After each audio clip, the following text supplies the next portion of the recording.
What's going on, guys? Killer6 back with some more Borderlands 2 for you, and today we're taking a look at my skill tree for my ZER0, my assassin, who is named Snake Eyes. There are many others like him, but mine is specific to me, and Snake Eyes is the name from a character from G.I. Joe back in the day, back in the 80s when I was a kid. A very cool cartoon. For those of you who didn't grow up in the 80s, I'm sorry. You missed out on some great toys and some great cartoons. But we won't get into that too much here today. What we're going to do right now is we're going to look at the different equipment that I like to use. Generally, I'll either use the B shield or the antagonist shield. It depends on the situation. But I also have a sham, Rough Rider, and I also have an alkaline B shield, which when you're fighting Pyro Pete, if you pop on the alkaline shield, then it definitely helps at the beginning of the fight. In terms of the class mods, generally I'll use one of the legendary ZER0 mods, but I also like to use the the ones that give you the bonuses to Two Fang and things like that on occasion. It's situational. It depends on the area that you're in and all that good stuff. As you can also see, I have a grog nozzle. Now, if you missed out on the loot hunt opportunity to get the grog nozzle, then you can still do the beard makes the man claptrap mission and get yourself a grog nozzle mission item, which will just stay in your inventory. It's great for healing yourself. If you're on the OP levels. If you're not on the OP levels, then just do your best to avoid having to use that. Alright, now looking at the skill trees here, there are 3 trees. There's the Sniping Tree on the left, Cunning Tree in the middle, and the Bloodshed Tree on the right.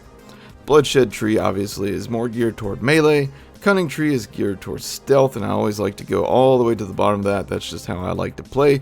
You might prefer a different style of play, just letting you know why I choose this stuff.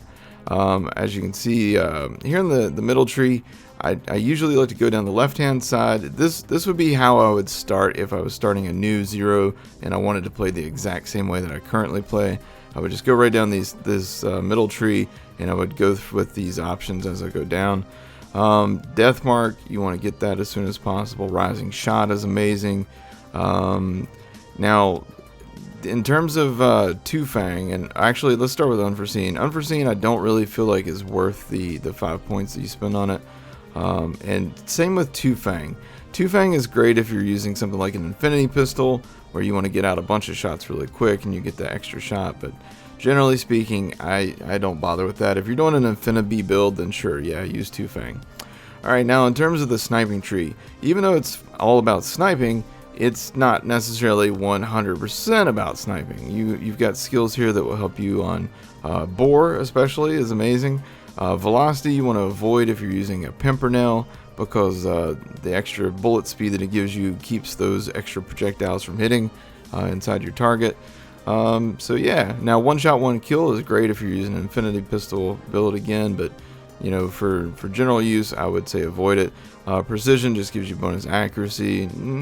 It's helpful in some situations, and it's especially helpful with the Infinity build because you get those bullets grouped a little bit tighter.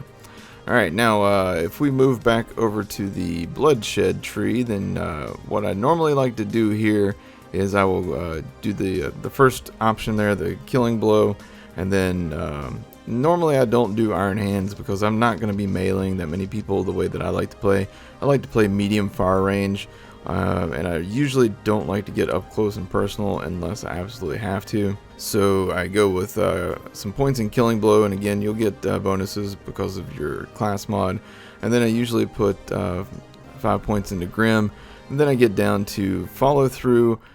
But that basically explains what I like to use and why I choose it. So with that said, I mean, you can see exactly what I've spec'd into right here on the screen.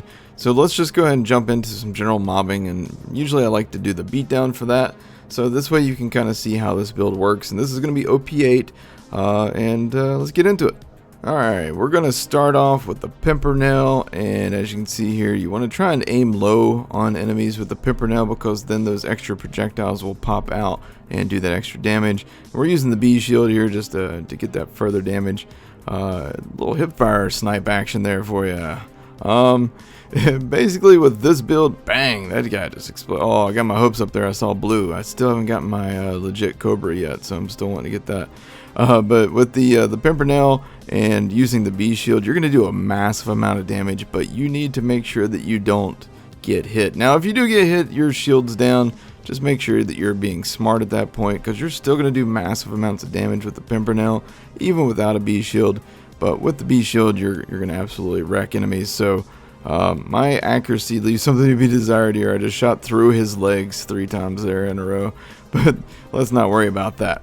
So yeah, you can even headshot, and I mean, it's still, you know, going to do a considerable bit of damage, but not as much as if you were to hit them in the crotch. Alright, just to show the complexity and diversity of this build, here we're using some Infinity Pistol with an antagonist shield. The way that this works is basically you just hold down the trigger. You don't even have to aim down sights. You just hip fire everything in sight. Everything dies.